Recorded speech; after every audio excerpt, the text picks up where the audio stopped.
साथियों, आज देश में दो बड़ी महत्वपूर्ण राजनीतिक घटनाएं हुई हैं।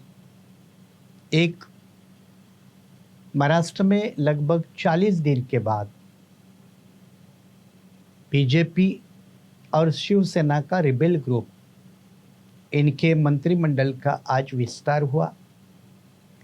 और बीजेपी को एक और राज्य पूरे देश में शासन करने को मिला। लेकिन उसी के साथ आज ही बीजेपी को एक और राज्य से सत्ता से हाथ धोना पड़ रहा है और वो राज्य है बिहार। बिहार में अभी तक नीतीश कुमार जी की पार्टी और बीजेपी की मिलीजुली सरकार थी, लेकिन इनमें काफ़ी दिनों से कोऑर्डिनेशन का अभाव नज़र आता था, टकराव नज़र आता था।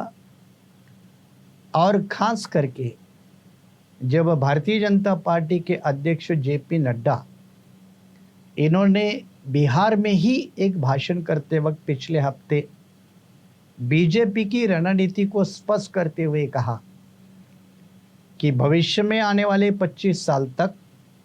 बीजेपी के अलावा कोई दूसरी राजनीतिक पार्टी नहीं होगी। इससे कई क्षेत्रीय पार्टी और उनके नेताओं के कान खड़े हो गए। उसमें से बिहार से आने वाले बिहार के मुख्यमंत्री चीफ मिनिस्टर नीतीश कुमार भी रहे। और इसीलिए 2 दिन पहले जब दिल्ली में नीति आयोग की मीटिंग हुई, तो उस नीति आयोग के मीटिंग में भी नीतीश कुमार जी ने एक प्रत्यक्ष रूप से बायकॉट किया और बीजेपी और उनके बीच के चलती हुई दरार को एक बड़ा रूप दे दिया। नीतीश कुमार जी वहाँ तक नहीं रुके, आगे जाकर उन्होंने बिहार में अपने दल के एमपीज और एमएलए की मीटिंग बुलाई और बिहार में बीजेपी से अलग होकर सरकार से इस्तीफा देने का कड़ा निर्णय लिया। और उसी के तहत आज ही जैसे महाराष्ट्र में मंत्रिमंडल का विस्तार हुआ, उसी तरह आज ही नीतीश कुमार जी ने बिहार के गवर्नर, इनको नीतीश कुमार की पार्टी और बीजेपी का मिलीजुली सरकार का चीफ मिनिस्टर के पद का इस्तीफा सौंपकर बीजेपी के बिहार में हुक्मरान बने रहने के सपनों के ऊपर पानी फेर दिया। अब भविष्य में नीतीश कुमार के सामने विकल्प क्या है, इसकी चर्चा मीडिया में रहेगी, बिहार में रहेगी और देश के राजनीति में भी ज़रूर रहेगी। लेकिन अगर आने वाले लोकसभा चुनाव के पहले या बिहार में आने वाले नव सरकार के पहले अगर आरजेडी, मतलब लालू प्रसाद इनकी जो पार्टी और नीतीश कुमार की पार्टी, ये दोनों मिलके अगर जॉइंट फ्रंट बनाकर सरकार बनाने का दावा बिहार के गवर्नर के पास कर देते हैं, तो ये एक उनके लिए मजबूत ऑप्शन हो सकता है। और इस ऑप्शन के सहारे नीतीश कुमार जी फिर एक बार सेंटर की बीजेपी और मोदी की राजनीति, इन दोनों को ललकारने वाली हालत में आ सकते हैं। सवाल ये है कि क्या इसके लिए नीतीश कुमार जी पर्याप्त कदम उठाएंगे और इन कदम उठाए जाने के बाद क्या लालू प्रसाद की पार्टी जो हाशिए पर है, बड़ी संख्या है एमएलए की उनके पार्टी की, लेकिन लालू प्रसाद यादव खुद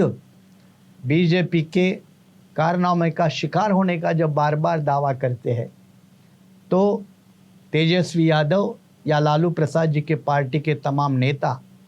इन्होंने भी एक व्यापक रूप के रणनीति को एक्सेप्ट करके नीतीश कुमार की पार्टी और आरजेडी, इन दोनों ने मिलकर समूचे रूप की राजनीति अगर बिहार में की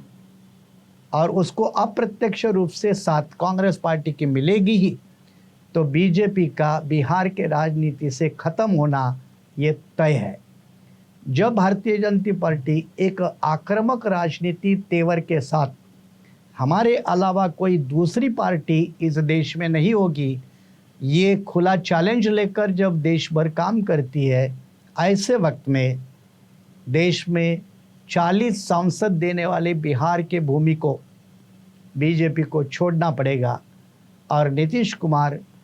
और तेजस्वी यादव की जोड़ी मिलकर एक चैलेंज कर सकती है मोदी के सामने, कम से कम बिहार के स्टेट में। इसके साथ और एक जुड़ा मुद्दा है कि बिहार की राजनीति पिछड़ों के राजनीति के लिए एक आइडेंटिफाइड और माना हुआ स्टेट है। ऐसे स्टेट में पिछड़ों की राजनीति के मुद्दे को लेकर जिस तरह से ओबीसी जनगणना मुद्दे को लेकर नीतीश कुमार ने केंद्र के खिलाफ रवैया अपनाया, उसी तरह ओबीसी मुद्दों के आधार पर और उनके साथ दलित और आदिवासी या अन्य शेड्यूल कास्ट वगैरह इनके लोगों को जोड़कर एक पिछड़ों की राजनीति करने का एक बड़ा समीकरण अगर नीतीश कुमार और तेजस्वी यादव या आरजेडी और नीतीश कुमार की पार्टी ये दोनों मिलकर करती है, तो उनके आधार पर नॉर्थ इंडिया के पावर बेल्ट में बीजेपी को एक तगड़ा चैलेंज बिहार में खड़ा किया जा सकता है। और ऐसा करने से एक बहुत सालों तक देश के राजनीति में अनुभवी होने के कारण, वरिष्ठता के आधार पर एक अनुभवी और सीजन पॉलिटिशियन होने के कारण नीतीश कुमार फिर एक बार नेशनल लेवल के पॉलिटिक्स में रिटर्न कर सकते हैं, वापसी कर सकते हैं। तो ऐसे वक्त पे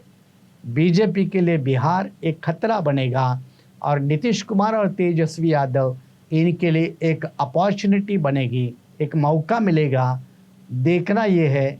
कि आने वाले समय में कौन कितना इस बिहार के राजनीति का फ़ायदा उठा सकते हैं। आपके लिए इतना ही, शुक्रिया।